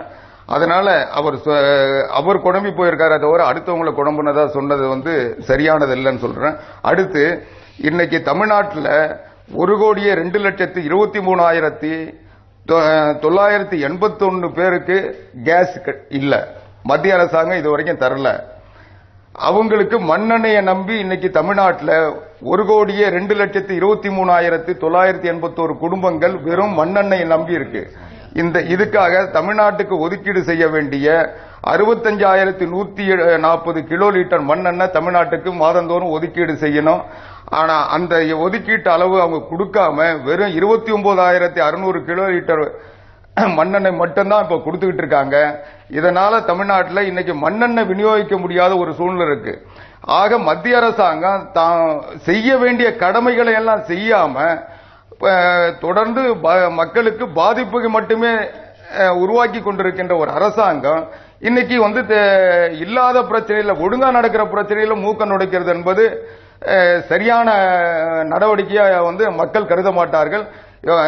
அதுவும் இன்னைக்கு என்னன்னா, அவங்க உணவு தரம் யாருக்கும் சொல்லல. இன்னைக்கு உணவு, இந்த நாட்டு மக்களுக்கு தேவையான உணவை இந்த அரசாங்கம் விலையே இல்லாமல் இன்னைக்கு தமிழ்நாடு அரசாங்கம் தந்துகிட்டு இருக்கு. இவங்க என்ன சொல்றாங்க, நான் மார்க்கெட் விலைக்கு நீங்க வாங்கிக்கங்க, மார்க்கெட் விலையில நான் மானியத்தை உங்களுக்கு நீங்க வாங்கி பயன்படுத்தி 1 மாதம் கழிச்சா 2 மாதம் கழிச்சா பேங்க்ல அந்த பணத்தை போடுறேன்றாங்க.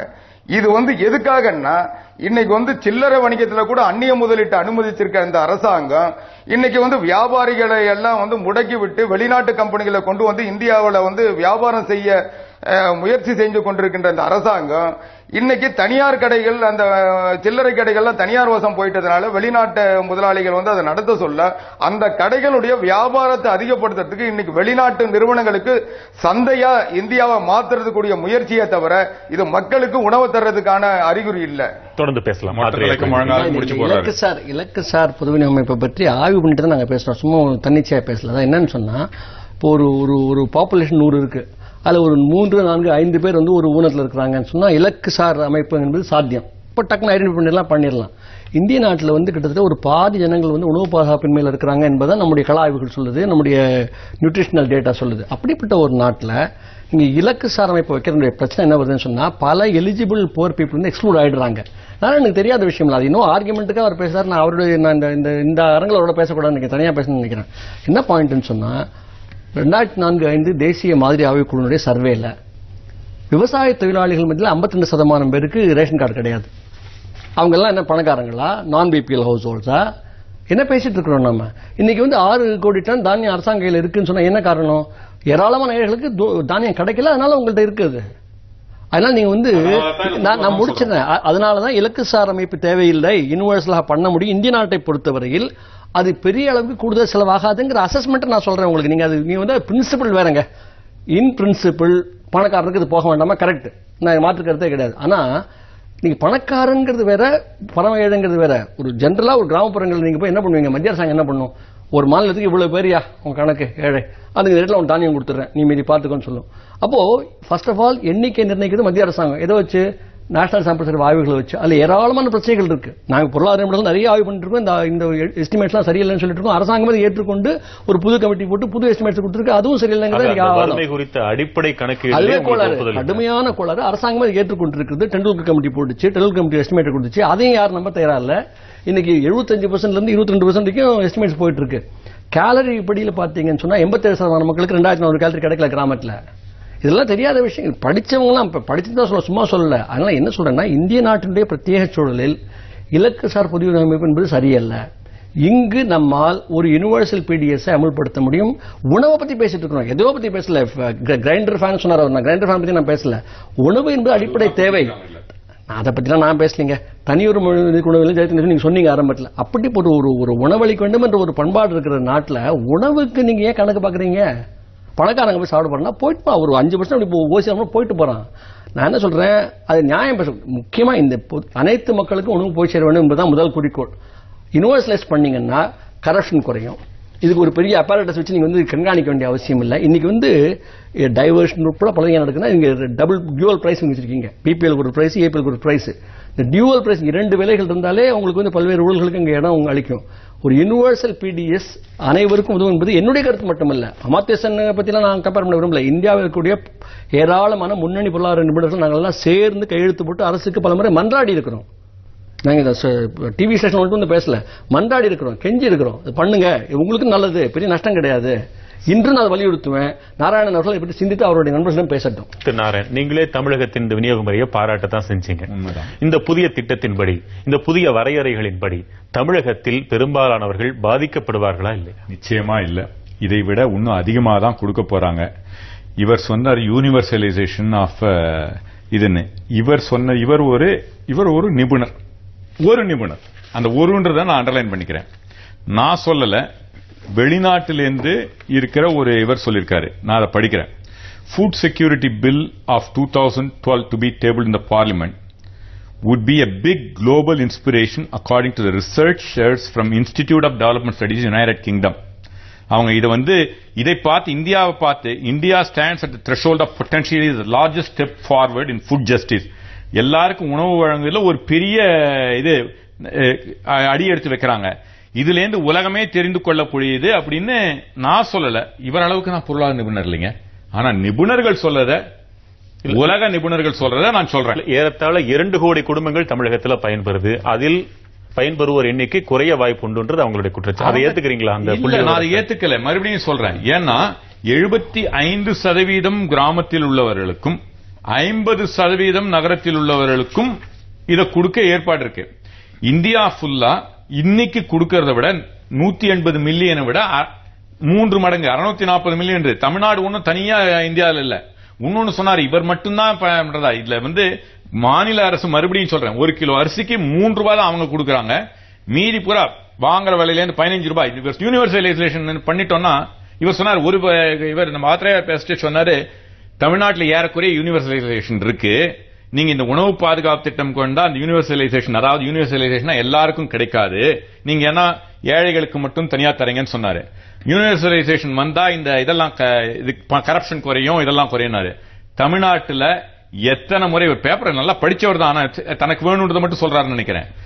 பேப்பர்ல எத்தனை முறை இந்த பதுக்கல் பட்ட இந்த ரேஷன் அரிசி வெளில எடுத்துட்டு போறது பிடிக்கப்படுறது. ஏன் அப்படி எல்லாமே இருந்தா ஏன் 40 ரூபாய்க்கு அரிசி மார்க்கெட்ல விக்குது, இன்னைக்கு ஃப்ரீயா அரிசி கிடைக்குச்சு. சோ இது யூனிவர்சலைசேஷன் இருந்தா யாருமே வியாபாரிகள் கிட்ட அரிசியை வாங்க மாட்டாங்க. சோ இவர் சொல்றது தவறுன்னு அவருக்கும் தெரியாம நல்லா பேசுறாரு. ஏன்னா அவருக்கு இங்கிலீஷ்ல யூனிவர்சல் ரிலேஷன் தெரியுது, இது தெரியுது. எனக்கு அவர் மாதிரி நான் பொருளாதார நிபுணர் இல்ல, நான் ஒரு செஸ்ட் படிச்சு தெரிஞ்சுக்கிறேன், பொருளாதார நிபுணர் மாதிரி பெரியவங்க கிட்ட பேசி தெரிஞ்சுக்கிறேன். அதனால அது தவறு. இரண்டாவதாக விரயமாதுன்னு தெரியும். இவர் தான் கரப்ஷனை பத்தி பேசினாரு. கரப்ஷனை குறைக்கிறதுக்கு தான் உங்கள் மக்கள் பணத்தை மக்கள்கிட்ட கொண்டு போய் கொடுக்கிறது. இவங்க எல்லாம் கரெக்டா சொன்னாங்க. இது ஒண்ணு இதான் இப்ப யார் மத்திய அரசா பணம் கொடுக்கறது? இது உங்க பணமும் ஏன் பணம் சார்? நம்ம கஷ்டப்பட்டு உழைச்சி சம்பாதிக்கிறதுல இந்த நம்ம வியாபாரி இருக்காரு, அவருங்க சம்பாதிக்கிறதுல வரியை போட்டு நம்ம மக்கள்கிட்ட கொடுக்கிறோம். ஆனா அடித்தட்டு மக்கள்கிட்ட ஏழைகள்கிட்ட போகணும்னு நினைக்கிறோம். ஏழைகள்கிட்ட போய் அவங்களுக்கு நல்லது பண்றோம்னா எப்படி மகாத்மா காந்தி ஊரக வேலைவாய்ப்பு திட்டம் மூலமா நல்லது பண்ணுமோ, நல்லது பண்ணிட்டோம்னா இவங்க மறுபடியும் எங்க போன எலெக்ஷன்ல ஜெயிச்சிட்டோமே, இவங்க நல்லது பண்ணுவாங்க, பேர் வாங்கிடுவாங்கன்றது ஒரே ஒரு பயம்தானே ஒழிய இது தவறுகள் இருக்கலாம், திட்டலாம். இவங்க பேசுறாருல, இவங்க கம்யூனிஸ்ட் கட்சி, இங்க என்னுடைய நண்பர் அதிமுக நண்பர் இருக்காரு ஆவடி குமார், அவங்க எல்லாம் பாராளுமன்றத்தில் போய் விவாதிங்கன்னு சொல்றேன், தவறுகளை சுட்டி காட்டுங்கன்னு சொல்றேன். நாங்க திருத்திக்க ரெடியா இருக்கோம், ஆனா பேசவே மாட்டோம், செய்யக்கூடாது, நாங்களும் செய்ய மாட்டோம், மற்றவங்களையும் செய்ய விட மாட்டோம். இது கிராமத்துல ஒரு நல்ல பழமொழி உண்டு, அது மாதிரி செய்யறாங்க. திரு மோகன், உங்களுடைய நிறைவு கருத்துக்களை பதிவு செய்யுங்க. உணவு பாதுகாப்பு மசோதால இப்ப எங்களுக்கு 2 வித அச்ச உணர்வு வந்திருக்கிறது. ஏற்கனவே சில்லறை வணிகத்தில் அந்நிய முதலீட்டை அனுமதிப்பதிலே மத்திய அரசு ரொம்ப தீவிரமாக இருக்கிறது. இந்த உணவு பாதுகாப்பு மசோதன் மூலமாக 65% பேருக்கு அரசாங்கமே உணவு கொடுக்கின்ற நிலை வரும் பொழுது அதை கொள்முதல் செய்வது இந்த வெளிநாட்டு கம்பெனிகளுடன் கொள்முதல் செய்து எங்களுடைய வணிகத்தை கெடுப்பதற்காக, எங்களை அழிப்பதற்காக இது ஒரு திட்டமோ என்ற அச்ச உணர்வு. இரண்டாவதாக விலைவாசி உயர்வு. என இரட்டை விலையாக ஏற்படுகின்ற சூழ்நிலை. அரசாங்கம் ஒரு கொள்முதல் செய்கின்ற நேரத்திலே அதனால் ஏற்படுகின்ற அந்த விலை உயர்வு இன்னொரு பக்கம் போகும். ஆகவே இந்த உணவு பாதுகாப்பு மசோதா என்பது மிகப்பெரிய அளவில் விவாதிக்கப்பட வேண்டும். ஏதோ இன்று நாடாளுமன்றத்திலே அவர்கள் உடனடியாக சட்டத்தை நிறைவேற்றிவிட்டு அதனால் ஏற்படும் மிகப்பெரிய விளைவுகளுக்கு பதில் சொல்லக்கூடிய ஒரு நிலைமை உருவாகாமல் மிகப்பெரிய அளவில் இந்தியா முழுவதும் உள்ள மாநிலங்களை வைத்துக்கொண்டு, அரசியல் கட்சிகளை வைத்துக்கொண்டு வாதம் நடத்திய பிறகுதான் இந்த சட்டத்தை அமல்படுத்த வேண்டும் என்பதே வணிகர் சங்க பேரமைப்பினுடைய எங்களுடைய கோரிக்கை. என்ன மீண்டும் படிக்கிறேன். நான் சொன்ன கருத்துக்கள் அருமையான கருத்துக்களை ஏற்றுக்கொள்றேன். ஏன்னா உண்மையிலேயே இது விவாதிச்சு முடிக்கின்ற விஷயம். ஏன்னா இது எதிர்க்கிறது தவறு கிடையாது, எதிர்க்கிறது தேச துரோகம் கிடையாது. இது இல்லை, பல மாற்றங்கள் வர வேண்டும், விவாதிக்கப்பட வேண்டும் என்பது கரெக்டான ஆர்குமெண்ட். அது இன்னைக்கு தான் பண்ணியாலும் இன்னைக்கே பாஸ் ஆனங்கிறதுலாம் நியாயமே கிடையாது. 1 2 இன்னைக்கு கொன்றீங்க, அது பேசுவோம். அப்புறம் என்னன்னு சொன்னா, எலிஜிபிள் ஹவுஸ் ஹோல்ட்ஸ், தகுதியான குடும்பங்களுக்கு இப்போ 3ஆம் பிரிவின் கீழ் மாதத்துக்கு ரைஸுக்கு 3, வீட்டுக்கு 2, மில்லட்ஸுக்கு 1 சொல்லிட்டு அடுத்து என்ன சொல்றாங்கன்னா, 3 ஆண்டு இந்த ஆக்ட் வந்த பிறகு அதற்கு பிறகு அரசாங்கம் உயர்த்தலாம். விலை எப்படி உயர்த்தலாம்? கொள்முதல் விலை வரைக்கும் உயர்த்தலாம். Up to the minimum support price for coarse grains and wheat, and அதிலிருந்து டிரைவ் ஆகிற minimum support price for rice. அப்படின்னா இவர் ஒன்று சொல்ல விரும்புகிறேன், இலக்குசார் அமைப்பினுடைய தவறு என்னன்னு புரிஞ்சுக்கணும் அவர். ஏன்னா ஏராளமான தானியங்கள் அரசிடம் இப்படி கிடங்குகளில் இருப்பதனால உண்மையான மானியம் மக்களுக்கு பேசுகிற மானியம் குறையுது, கேரியிங் காஸ்ட் அதிகமாகுது. Huge carrying cost. நாங்கள் சப்சிடி அனலைஸ் பண்ணியிருக்கோம். டோட்டல் ஃபுட் சப்சிடியில் எவ்வளவு கேரியிங் காஸ்ட், எவ்வளவு கன்சூமருக்கு பயன்பட்டு அனலைஸ் பண்ணியிருக்கோம். ஒன்றும் அனலைஸ் பண்ணாமலாம் பேசல, நிபுணரை பற்றிலாம் பேச வேண்டாம், எனக்கு அப்படிலாம் ஒன்றும் மாறப்பட வேண்டிய அவசியம் இல்லை. தயவு செய்து பணிவோடு சொல்றேன், இந்த மறுபரிசீலனை பண்ணுங்க. விவாதிக்க வேண்டிய விஷயங்கள் இருக்கு. அவசர தேர்தல் தேவைக்காக கொண்டு திணிக்காதீங்க. ஏற்கனவே நீங்க கொண்டு இருக்கணும், நீங்க டிலே பண்ணிட்டீங்க, இப்ப நாங்க டிலே பண்றோம்னு சொல்லாதீங்க. யார்? நான் பொதுமக்கள் கமிட்டியில் பேசுறேன், ஒரு பொருளாதார நிபுணர் பேசுறேன். கட்டாயமாக அருமையாக நண்பர் சொன்னது போல விவாதித்து முடிவெடுக்க வேண்டிய விஷயம். அதற்கிடையில மாநிலங்கள் அதற்கு இல்ல இல்ல அது இன்னைக்கு உங்க அது பாராளுமன்ற வருடமாக சொல்லிக்கிட்டு இருக்காங்க. நீங்க தலையிடுறீங்க. Sorry, after your own statement you won't interfere. I will not interfere. There's no point in talking. இந்த விவாதத்தினால பிரிஞ்சிட வேண்டாம். அதெல்லாம் பிரச்சனையே கிடையாதுங்க. அவரும் பாவம், அவருக்கு கடமை இருக்கா செய்யறாரு அவரு. எனக்கு அந்த பிரச்சனை இல்லை, நான் என்ன வேணா பேசலாம், எனக்கு இருக்கிற விஷயம் அவர் கிடையாது. அது புரிஞ்சுக்கிறேன், அவர் கஷ்டம் நான் புரிஞ்சுக்கிறேன். என்ன பண்ண முடியும், நல்லவர் பேசுறது பேசட்டும். பாயிண்ட் என்ன, நண்பர்கள் சொல்ற ஆர்குமெண்ட் அருமையான ஆர்குமெண்ட்ஸ், அதை கவுண்டர் பண்ணிட்டோம். அவரு நிச்சயமாக நீங்க உள்ளாட்சி அமைப்புகளுக்கு கூடுதல் அதிகாரம் கொடுப்பதோ மற்றெல்லாம் பேச வேண்டிய பேசுவோம், பேச மாட்டேன். இதுல பொருத்தம் இல்ல. இதுல உணவு பாதுகாப்பு மசோதா பேசுறோம். இந்த மசோதா என்பது உணவு பாதுகாப்பு மசோதா அல்ல. ஏற்கனவே பல மாநிலங்களில் சிறப்பாக செயல்படும் திட்டங்களை பார்க்கும்போது இது உணவு பாதுகாப்பின்மை மசோதா என்று கூட சொல்லலாம். இதை இன்னும் வலுப்படுத்தி சரிப்படுத்தி உணவு உரிமை சட்டமாக மாற்ற வேண்டும். அது ஒரு பிரச்சனை. இன்றைக்கு பாராளுமன்றத்திலிருந்து பல கட்சிகள் இதை அனுமதிக்கலன்னா அவங்களுக்கு ஒரு காரணம் இருக்கு. அந்த பாதுகாப்பிற்கும் உரிமைக்கும் உள்ள வேறுபாட்டை மக்கள் எப்படி புரிந்து என்பது வேறு, உணவுக்கு உரிமை என்பது மக்களுடைய அடிப்படை உரிமை.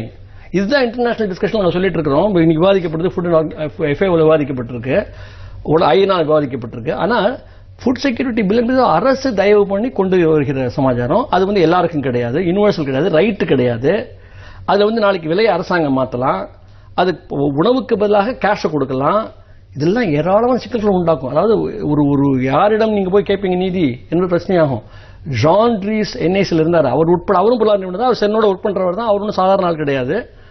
அவர் உட்பட நாங்கள் பலரை மீண்டும் மீண்டும் வலியுறுத்திருக்கிறோம், தயவு செய்து ஒரு உணவு உரிமை சட்டமாக மாற்றுங்க, அல்லது இதில் இருக்கக்கூடிய ஊனங்களை களையுங்கள், பிறகு பேசுவோம் என்று சொல்றோம். அதுக்கு பதிலாக எங்களுடைய நோக்கங்களை குற்றஞ்சாட்டுவது, பல பர்சனல் காமெண்ட்ஸ் கொடுக்கறதுலாம் வந்து எந்த வகையிலும் உதவாது. சரி, திரு ஆவடிக்குமார், உங்களுடைய நிறைவு கருத்துக்களை பதிவு செய்யும். சார், அதாவது இந்த மத்திய அரசாங்கத்தை பொறுத்த வரைக்கும் அவங்களுடைய கொள்கை, அவங்க கடந்த காலங்களில் பிரதமரோ அல்லது அமைச்சரவையோ அவங்க கட்சியோ ரொம்ப தெளிவா சொல்லியிருக்காங்க. மானியம் வந்து எந்த பொருளுக்கும் மானியம் கொடுக்கக்கூடாது, மின்சாரத்தை இலவசமா தரக்கூடாது, உரத்துக்கு மானியத்தை குறைக்கணும், கேஸ் சிலிண்டருக்கு மானியத்தை நிறுத்தணும், மண்ணெண்ணெய்க்கு மானியத்தை நிறுத்தணும், பெட்ரோல் டீசலுக்கு மானியத்தை குறைக்கணும். ஆக மானியமே கொடுக்கக்கூடாதுன்னு இந்த பன்னாட்டு நிறுவனங்களுடைய கோஷத்தை இந்த அரசாங்கம் கொள்கையா கடைபிடிச்சிருவார் அரசாங்கம். இப்படி இந்த நாட்டில் எல்லாத்துக்கும் மானியத்தை குறைக்கிறோன்றத மட்டுமே மக்களை பத்தி கவலைப்படாம, மக்களுக்கு சலுகைகள் அரசாங்கம் தரக்கூடாதுன்னு சொல்லக்கூடிய, மாநில அரசாங்கம் அதை செய்யாதீங்கன்னு சொல்லி எச்சரிக்கக்கூடிய ஒரு அரசாங்கம் இன்னைக்கு ஏதோ மக்களுக்கு வந்து அவங்களுடைய உணவுக்கு நான் பணம் தரப்போறேன் அல்லது அவங்களுக்கு உணவு தரப்போறேன்னு சொல்றதெல்லாம் வந்து ஏற்றுக்க முடியாது. உதாரணத்துக்கு சொன்னீங்கன்னா, இந்தியாவில் மதுபான ஏசி ஹோட்டலுக்கு 12.36% வரி டாக்ஸ் இருந்தது. அந்த டாக்ஸை கொண்டு போய் இன்னைக்கு ஏசி இருக்கிற எல்லா ஹோட்டலுக்கும் வச்சிருக்காங்க. இதனுடைய விளைவு ஒரு சாப்பாடு கூட ஒழுங்கா போய் ஹோட்டல்ல போய் சாப்பிட முடியாத நிலையில தான் இன்னைக்கு இந்த வெயில்ல போய் ஒரு ஏசி ஹோட்டல்ல சாப்பிடணும்னா 12.36% வரி கட்ட வேண்டியிருக்கு. இப்படி மக்கள் சாப்பிட விடாம செய்யற ஒரு அரசாங்கம், மக்கள் வந்து உணவுக்கு பாதுகாப்பு தருதுன்னு சொல்றதெல்லாம் வந்து ஏமாற்று வேலை.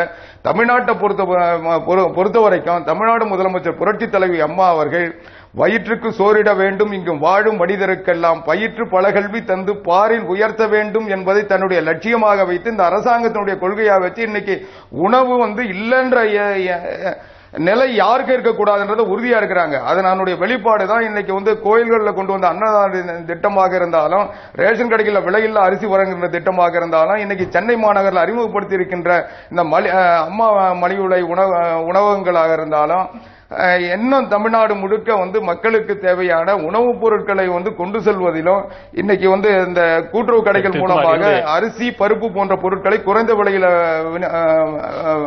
விநியோகிக்கிறதா இருந்தாலும் குறிப்பிடுறேன் சார்.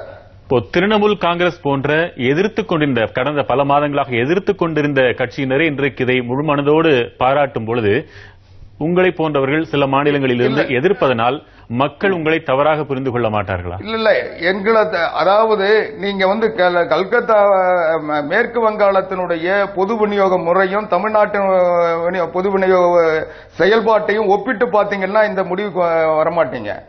அவங்களுக்கு வந்து அவங்களுடைய பலகீனங்கள், அவங்களுடைய சூழ்நிலைகள் அந்த முடிவுக்கு அவங்க போக வச்சிருக்காங்க. அதை விட இன்னைக்கு அந்த திட்டத்தினால அவங்களுக்கு ஏதோ பலன் கிடைக்கும் நினைக்கலாம். ஆனா தமிழ்நாட்டை பொறுத்த வரைக்கும் அது பாதிப்பு தான் வரும். இன்னைக்கு வந்து தமிழ்நாட்டில் வந்து சிறப்பான, இந்தியாவிலேயே வந்து பெருமைப்படத்தக்க அளவுக்கு தமிழ்நாட்டில் பொது விநியோகத்துறை சிறப்பாக செயல்படுது. அது மட்டும் இல்லாம இங்க இருக்கிற மக்களுக்கு உணவு பாதுகாப்பு உறுதியா இருக்கு. இங்க வந்து எல்லா வகையான மக்களுக்கும், எங்கேயாவது ஒரு மலை கிராமம், குக்கிராமத்தில் இருக்கிற மக்களுக்கு கூட உணவு வந்து கிடைக்கிறதுக்குரிய வழிவகை செஞ்சிருக்கு. உதாரணத்துக்கு சத்துணவு கூடங்கள்ல கூட இன்னைக்கு 13 வகையான உணவு குழந்தைகளுக்கு கூட போட்டுக்கிட்டு இருக்கோம். ஆக தமிழ்நாட்டை பொறுத்த வரைக்கும் உணவு வந்து யார் யாருக்கு போய் தேவையோ அவங்களுக்கு எல்லாம் இந்த அரசாங்கம் கொண்டு சேர்த்திருக்கு, அதை முழுமையா நிறைவேற்றிருக்கு. இந்த மெத்தடை வந்து மற்ற மாநிலங்கள் இதை வந்து அவங்க கடைபிடிக்கணும்னு சொல்லி மத்திய அரசாங்கம் வலியுறுத்தணும். அல்லது இதைவிட ஒரு சிறப்பான உணவு பாதுகாப்பு கொள்கையை கொண்டு வந்தாங்கன்னா வேண்டாம் நம்ம ஏத்துக்க முடியுமே ஒழிய, இது வந்து தமிழ்நாட்டில் இன்னைக்கு செயல்பாட்டில் இருக்கிற திட்டங்களை சீர்குலைக்கின்ற முயற்சியா வந்து இதை கருதக்கூடிய சூழ்நிலை இருக்கிறதுனால தமிழ்நாடு எதிர்க்குது. உங்களுடைய கருத்துக்கு நன்றி. எடுத்தேன் கவிழ்த்தேன் என்று செய்யாதீர்கள் என்பது ஆத்ரேயா அவருடைய கருத்து. எதிர்காலத்தில் எங்களுக்கு இந்த மாதிரி எல்லாம் பாதிப்புகள் வரலாம் என்ற எதிர்கால அச்சம் மோகன் அவர்களுக்கு. ஆவடி குமார் சொல்வது தமிழகம் போன்ற மாநிலங்களை தயவு செய்து விட்டுவிடுங்கள், இருக்கின்றவற்றையும் சீர்குலைத்து விடாதீர்கள் என்பது நிறைவு கருத்து. முதல்ல எஃப்டிஐலையும் சரி அந்தந்த மாநிலத்துக்கு நாங்கள் விட்டுட்டோம். ஆனால் தமிழகம் ஏதோ மொட்டத்தலைக்கும் முழங்காலுக்கும் எஃப்டிஐக்கும் இதுக்கு முடிச்சு போடுறாங்க. அதை பத்தி கவலை வேணாம். தமிழக அரசு சொல்ற வரைக்கும் தமிழ்நாட்டில் எஃப்டிஐ வராது. அதுல எந்த விதமான தகுதியும் வேணாம். அவர் இன்னொன்னு சொன்னாரு, வரி ஏசி இதெல்லாம் போடுறாங்க. தமிழ்நாட்டில் அவர் கவலைப்பட வேணாம். கரண்ட் இருந்தாலும் ஏசி போட்டுக்கிறதுக்கு கரண்டே இல்லாம வச்சிட்டு இருக்காங்க. அதனால அந்த அதிக வரியெல்லாம் இங்க இருக்காது. அதை பத்தி அவர் கவலைப்பட வேண்டிய அவசியம் இல்லை. மூன்றாவதாக மறுபடியும் அடித்தட்டு மக்களுக்கு போறல இவர் சொன்னாரு, அமர்த்தியா சென் சொன்னாரு, இந்த மாதிரி இதை எதிர்ப்பவர்களுடைய கையில ஏழை குழந்தைகள், இறந்த ஏழை குழந்தைகளுடைய உயிர், அதோட விளையாடாதீங்கன்னு நான் தமிழக அரசு இல்ல மற்ற எல்லா எதிர்க்கட்சிகளும் நீங்க விவாதியுங்கள். வேணா பாராளுமன்றத்தை இன்னும் ஒரு 100 நாள் வைங்கன்னா நிச்சயமாக காங்கிரஸ் அரசு இன்னும் ஒரு 100 நாள் நடத்தும். அதனால நேரம் இருக்கிறது. நேரத்துக்கு பாராளுமன்றத்தில் விவாதிக்க இல்ல. ஆனா விவாதிக்க மாட்டேன் என்று ஒரு இவர் விவாதிக்கணுங்கிறாரு. ஆனா இவர் சொல்ற லெப்ட் கட்சியை வர சொல்லலாமே, ஆனா லெப்ட் இல்லன்னு சொல்லுவார். நான் கட்சியை சேராதவன் சொல்லுவாரு, ஆனா விவாதிக்கணும்னு, ஆனா கொண்டு வரக்கூடாதுன்னு எப்படி பண்றாருன்னு தெரியல. அதனால விவாதத்திற்கு வாங்க. 100 நாள் உண்ணுங்கன்னா இதை எக்ஸ்டெண்ட் பண்ணிக்கலாம் இந்த செஷனை. ஆனா இதை வேண்டாம் என்று சொல்கின்ற எல்லா கட்சியும் சொல்றேன், எதிர்கட்சிகள் அனைத்தையும் சொல்றேன், ஏழை குழந்தைகளுடைய உயிரோடு விளையாடுறீங்க, தயவு செய்து விளையாடாதீர்கள். இது நாட்டுக்கு நல்லது, நாட்டில் உள்ள எளியவர்களுக்கும் வறியவர்களுக்கும் நலிந்தவர்களுக்கும் நல்லது. இதோட விளையாடாதீங்க. ஆனா இது இம்ப்ரூவ் பண்ணலாம்னா நிச்சயமா உங்க கருத்தை வரவேற்கிறோம். மாற்று கருத்துள்ளவர்களை நிந்திக்கின்ற அநியாயமான பேச்சு இப்படி பேசக்கூடாது. டிராமாக்கு எப்படி வேணா பேசலாம். யாரும் குழந்தைகளை கொள்றாங்கன்னா என்ன நினைச்சிருக்கீங்க நீங்க சொன்னா சரியாயிடுமா? என்ன வேணா பேசலாம். சரியில்லை. இல்ல இல்ல, you quoting him 10 times. Listen, நீங்க பேசுனீங்க, நான் பேசுறேன். Of course I will interrupt you because you want to point is, இது நோக்கம் கற்பிப்பது நியாயமா இல்லை. கருத்துக்கள் மீது பேசுங்க, கருத்துக்கள் மாறுபாடு இருந்தா பேசுங்க. அதாவது திடீர் முழு பூஷணிக்காக சோத்துல மறைக்கிறதுக்காக இந்த சட்டத்தை இங்க கொண்டாந்துட்டு ஏன் ஊரையை மாத்திட்டு இருக்கீங்க நான் கேட்க வேண்டியிருக்கோம். அப்புறம் சாதாரண குடிமன்ற முறையில் அடித்தட்டு மக்களை ஒன்றிணையணும் 4 வருடமா கொண்டு இதுக்காக கல்வி உரிமை பண்ணல சார். நாங்க எல்லா அப்படி வேகமா பாஸ் பண்றீங்க. விவாதத்தில் இதில் நாம் தெரிந்து கொள்ள வேண்டியது, இது இன்னும் விவாதிக்க வேண்டியது இந்த அமர்விலே எவ்வளவு இருக்கும் பொழுது உண்மையில் இன்னும் எவ்வளவு இருக்கிறது என்பது புலனாகிறது. மொத்தத்தில் உங்கள் வருகைக்கு நன்றி. குறிப்பாக உங்கள் இருவருக்கும் நட்பு ரீதியாக எனக்கு வேலை வைக்காமல் நீங்களே தீர்த்து கொண்டதை மிக்க நன்றி. ஒரு சிறிய எதிர்பாராத விபத்தினால் ஒரு கை மட்டுமே தற்காலிகமாக பழுதுபட்டிருக்கும் நிலையிலும் இந்த அமர்வில் சிரமம் பார்க்காமல் பங்கேற்றுக் கொண்ட மோகன் உங்களுக்கும் நன்றி. திரு ஆவடிக்குமார் உங்களுக்கும் நன்றி. மற்றும் ஒரு நேர்பட பேசு நிகழ்ச்சியின் வாயிலாக மீண்டும் சந்திக்கலாம். வணக்கம். எந்த விஷயங்களும் இந்த அரசாங்கத்திடம்